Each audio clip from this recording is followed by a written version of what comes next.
مرکز ناحیه وسه شهرک هلبوگ ساعت 5 صبح. این زیبایی‌ها، گلگشت و راهروها، مکان استراحت و دمگیری ساکنان در شفت این قطعه شهرهای دوشنبه کلوب پدیده از آبادی‌ها، فیض و برکت دوران صاحب استقلالی کشورمان در این گوشه دیار محصول مهنت کارمندان کارخانه واحد دولتی خواجگی منزلی کمونالی شهرک هلبوگ میباشند. در این گزارش لحظه هم باشد از فعالیت این مؤسسه قصه خواهیم کرد. در این صبحگاهان وقتی که بسیاری ها در خواب غفلت هستند، ما راه این کارخانه را پیش گرفتیم. از روی مشاهده همون کارمندان این اداره دولتی در این وقت علاقه به فعالیت مهنتی شروع کردند. یوسف خلمت راننده واسطه نقلیات پرتوکشانی است. از همه بر وقت در این روز او به اداره آمده است. ما ساعت 14 میبریم. 14 ما هم در راهیم. لویمو. 4:30 در مثال او پیش بزرگ داریم. هر خیلی مثال روزی هست که 4:30 داریم، روزی هست که 5 داریم میبریم. هر خیلی زندگی شالپار میشه. اکشلوکان.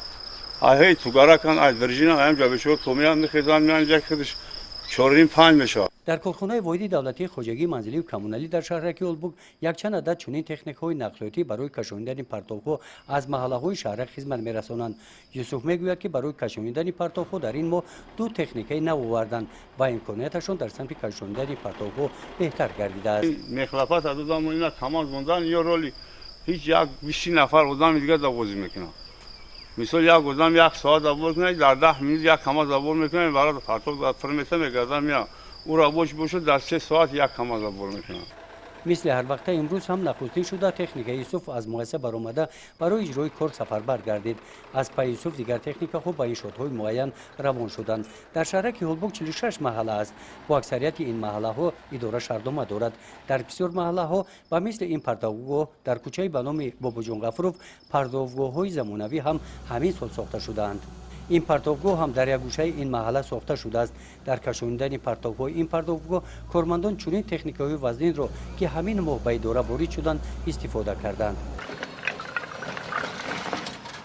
در عرفه جشن 33 سالگی استقلال دولتی جمهوری تاجیکستان خواجگی کمونالی در شهرک هلبوگ صاحب یک چنین تکنیکی نو گردید که کارمندان گلگشت مشکلات پرتابکشانی آنها خیلی هم آسان گردید.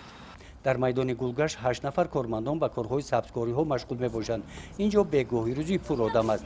پرتاب هایی که کارمندان جمع‌آوری می نمایند اساساً قوطی های پلاستیکی و سلوفان ها هستند. امروز به مقدار 3 لینچه قوطی های پلاستیکی جمع نمودند. با کشانیدن پرتاب ها کار در گلگشت ادامه می یابد. در این موسم اطراف گلها را از علف های بیگانه تازه نموده برای آمانی شرایط مهیا می سازند.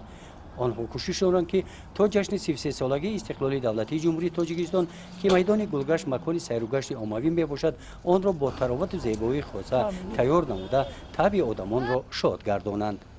گزارش خواجه نظریف خود نظر ظهروف از ناحیه وسه برای برنامه اطلاعاتی نوید.